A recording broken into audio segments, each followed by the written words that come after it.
첫 외부 행사인데 여기 우리 인천공항공사를 방문하게 되었습니다. 이렇게 중요 국가기관에 일하는 저희를 찾아주신 거에 대해서 많이 안아주십시오. 정말 최선을 다해서 일하는 공항 가족분들이십니다. 우리 공항 가족 1만 명을 모두 비정규직에서 정규직으로 전환하도록 하겠습니다.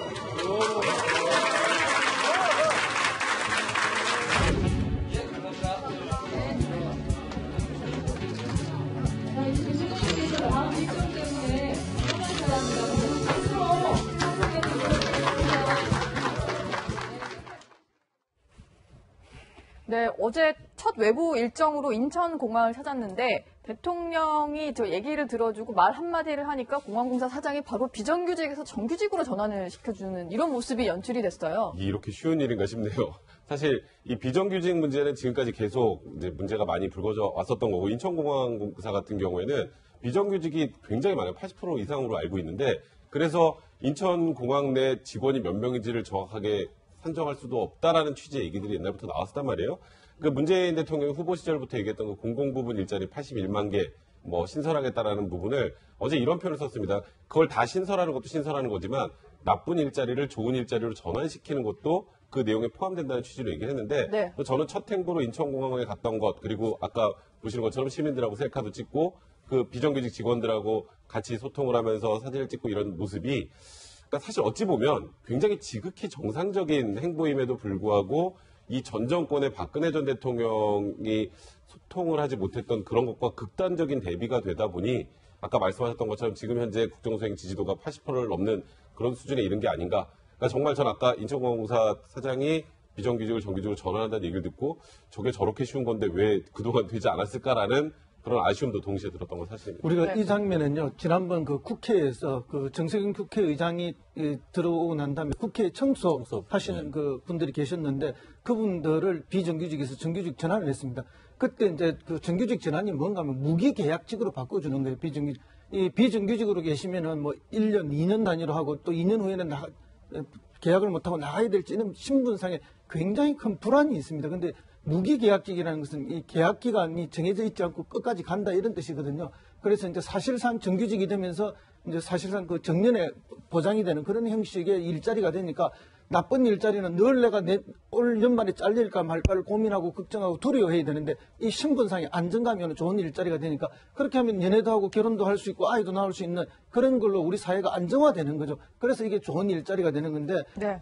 그게 이미 이제 우리 사회 전반으로 가야 되는데 사실 이게 역사성이 있습니다. 왜 이런 그 비정규직이 많이 생기게 됐냐면 김영삼 정부 말기에 IMF가 왔지 않습니까? 그때 IMF 외환위기 당시에 그쪽에서 강력한 권고사항이 뭔가 하면 정부나 공공기관이 다 이게 아웃소싱을 많이 하게 만들고 또 그렇게 아웃소싱이 되면서 다 비정규직을 많이 쓰도록 그때 강력하게 우리 정부에 요구를 했습니다. 그러다 보니까 이게 이제 조금씩 늘어나게 됐고 그런 면에 있어서는 이제 국민의 정부나 참여정부에서도 노동계에서 이와 같은 비판을 할 때 책임감을 많이 느끼고 있는 게 사실인데 이제는 우리 사회가 그동안에 많이 바뀌어졌고 달라졌고 됐기 때문에 이렇게 가는 것이 다시 정상의 길로 가는 것이라 봅니다. 네.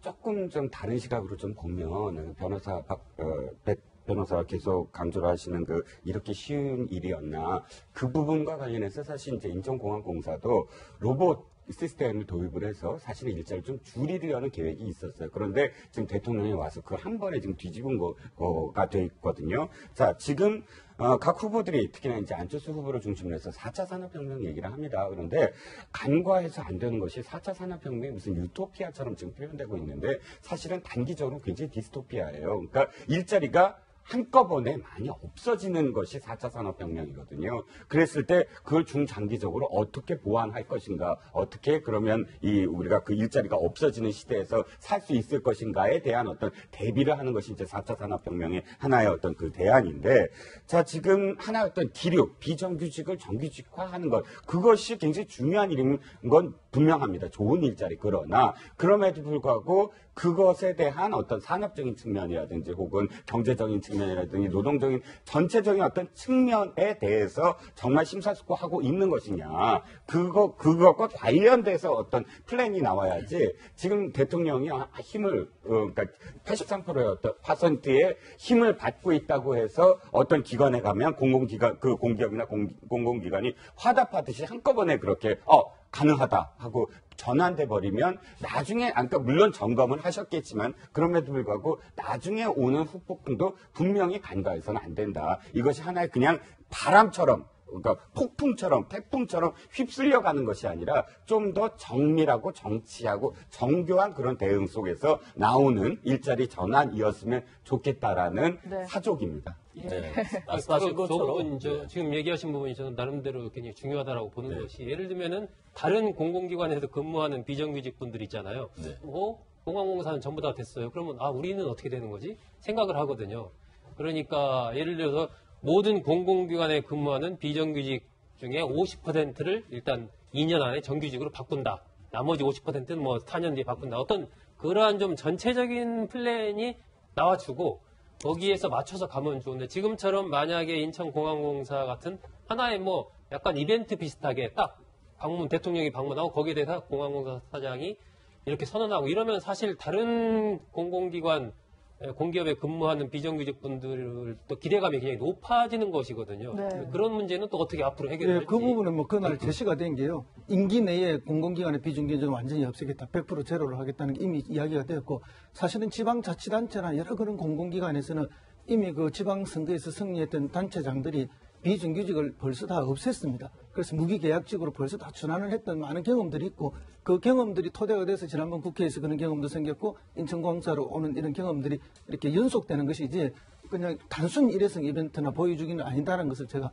말씀을 제가 봐도 이건 뭐 단순 일회성 이벤트가 아니라 문재인 대통령이 앞으로 향후 전국을 어떻게 끌고 가겠다. 일자리와 관련해서는 공공 부분에 대해서는 비정규직 제로 시대를 열겠다가 뒤에 플랜카드 아까 붙어 있는 거 보셨죠? 그러니까 그런 방향으로 진행하겠다는 상징적인 행보라고 봐야 될 것 같고요. 근데 조금 전에 말씀하셨던 것처럼 가장 큰 문제가 이제 공공기관 같은 경우에도 뭐 적자가 굉장히 심하고 이런 기관들도 있을 텐데 그런 기관들을 다 비정규직 정규직 전환해주면 혹여나 생기는 그런 뭐 적자 문제나 이런 부분을 어떻게 해결해 줘야 할지에 대한 좀 더 구체적인 로드맵은 함께 제시가 돼야 지금 하고 계시는 그러니까 국민들로부터 많은 지지를 받고 있는 비정규직을 정규직으로 전환하는 문제가 좀 더 정치하게 진행될 수 있지 않을까 하는 생각이 듭니다. 네. 네. 자, 이제 문재인 대통령의 소통 행보 계속 이어지고 있습니다. 지금 뭐 어제는 청와대에서 우리 기술직 공무원 직원들하고도 구내 식당에서 3,000원짜리 식사를 같이 또 하는 모습을 또 보이기도 했습니다. 그래서 소통하는 모습, 아까 말씀하신 것처럼 과거 정부는 안 그랬는데 그런 모습이 보여지면서 좀 많은 변화가 생긴 것 같아요. 그 직원들도 그 얘기를 듣고 30분 동안 진짜 대통령이 오는 거냐 라고 반문할 정도로 좀 새로운 변화다. 그런 얘기가 있었고요. 네, 그렇습니다. 네, 결정적으로는 또 직무 자체를 지금 비소동, 민민간, 지금 여민간 구동에서 지금 근무를 한다고 하면서 분명히 과거와는 분명히 다르다는 메시지를 계속 주고 있는 것 같아요. 네, 그렇습니다. 청와대도 그렇게 늘공, 어공 이런 표현이 있잖아요. 왜 네. 어쩌다 공무원을 별정직으로 해서 이렇게 그 정치인들이나 혹은 핫캠프에 있던 사람들 뭐 이렇게 해서 그 잠시 이제 5년 동안이나 혹은 임기 동안 이제 청와대에서 근무하는 사람은 이제 어공이라고 한다면 늘공이라고 해서 공채로 뽑히고 공무원 신분으로 거기서 이제 계속 일하는 분들, 특히 이제 기술직이라고 해서 뭐 배선이라든지 혹은 뭐 그 조리라든지 이런 부분들 특정 어떤 부분들에서 근무하는 하위직 공무원들을 어떻게 초청을 했나 봐요. 초청을 해서 함께 이제 밥을 먹자 했더니 안 믿었다는 거죠. 뭐 계속 그럴 일이 있나 그랬는데 실제로 그 3,000원짜리 배식판에 함께 해서 5,000원 함께 하는. 그러니까 아까 왜 인천공항공사 직원이 표현한 것처럼 정말로 이렇게 여기를 방문하실 때 몰랐다는 그런 느낌으로 이제 이야기했듯이 이날에 함께했던 기술직 공무원들도 거의 처음이었다는 거죠. 이분들 중에는 진짜 전 정부에서도 계속 그때부터 일했던 분들이 많은데 뭐 만나서 저는 혹시 기억하십니까? 제가 지난 노무현 정부 때 제가 뭐 민정수석이셨을 때 제가 모셨습니다. 라고 인사하시는 분도 있어요. 그렇게 오랫동안 이렇게 근무하신 분들도 있는데 그분들이 처음으로 겪는 일이라는 거죠. 네. 대통령이 직접 자신들과 함께 겸상을 했다는 것. 너무 뭐 계속 말씀하시지만 너무 당연한 건데 그래야만 하는 것이고 그런데 함께 일하는 가족인데 처음으로 이런 일이 있었다는 것. 그게 참 뭐 이제는 진짜 정상화되는 것으로 보입니다. 그러나 이제 일단은 저는 한 가지 또 토를 달면 이 식사 얘기가 나오는데 어저께 보니까 메밀국수였어요. 근데 메밀국수를 드시는 모습을 딱 본 순간 칼국수가 떠올랐습니다. 김영삼 대통령, 정부. 김영삼 대통령도 당시에 뭐 어마어마한 지지율이었어요. 네. 그때 하나회 뭐 정리하고 한 뭐 90%에 육박하는 그런 지지율을 갖고 있었죠. 그리고 더불어 검소하게 식단을 차리자 해서 이제 뭐 초청하는 분들 전부 다 칼국수를 함께 먹는 장면. 그런데 나중에 어떻게 됐습니까? 지지율이 떨어지면서 칼국수가 어떻게 변했냐면 아니 진수성찬을 먹더라도 제대로 일을 해야지 칼국수 먹는 거나 보여주고 말이야. 이렇게 비판의 목소리로 다 거꾸로 돌아왔거든요. 그러니까 중요한 건 무엇을 함께하고 이거 참 진정성 있는 어떤 의미지만 결과 그리고 성과 그리고 정말 국민들한테 이것만큼은 정말 해냈다라는 것을 쥐어줘야만이 국민들로부터 또 끝까지 지지를 받을 수 있지 않나 싶습니다. 네, 뭐 좋은 말씀 지적해 주시는데요. 저 메뉴는 청와대 구내식당 메뉴는 그렇습니다. 이제 특별한 계절 메뉴가 간혹 저렇게 이제 뭐 국수라든지 이런 게 나옵니다. 그러나 이제 늘 밥은 전기에 이렇게 준비가 되어 있습니다. 그래서 선택해서 먹을 수 있는데 아마 전날은 이제 대통령께서 메밀국수를 드시니까 다른 분들도 아마 그걸 선택적으로 같이 드신 것 같고요. 네. 근데 이제 위민간과 여민 간의 차이는 뭐 이렇다고 봅니다. 위민은 백성을 위한다는 거 아닙니까? 그럼 누가 위해주는 거죠? 권력. 왕이 위해주는 거 아닙니까? 그럼 주체는 권력이 되는 것이고, 객체는 백성이 되는 거죠. 그래서 이거는 뭐 명확한 느낌이 그렇게 있습니다. 거기에 비해서 여민은 여민 동락에 이렇게 줄임말인데, 이제 더불어 같이 즐긴다는 이야기죠. 그래서 주체 객체가 함께 어우러져 있는 그런 문제라서 아마 이제 그것이 정권의 성격을 좀 많이 반영하는 그런 이름이 아닌가 이렇게 얘기해집니다. 네. 그리고 이제 이름도 바꿨지만 일단 청와대 안에는 대통령이 집무를 볼 수 있는 공간이 곳곳에 마련이 돼 있는데, 뭐 관저에도 집무실이 있고, 본관에 있고, 그리고 이제 비서들이 일을 하는 이제 여민관으로 이름을 바꾼 비서동에도 있는데요. 문재인 대통령 같은 경우는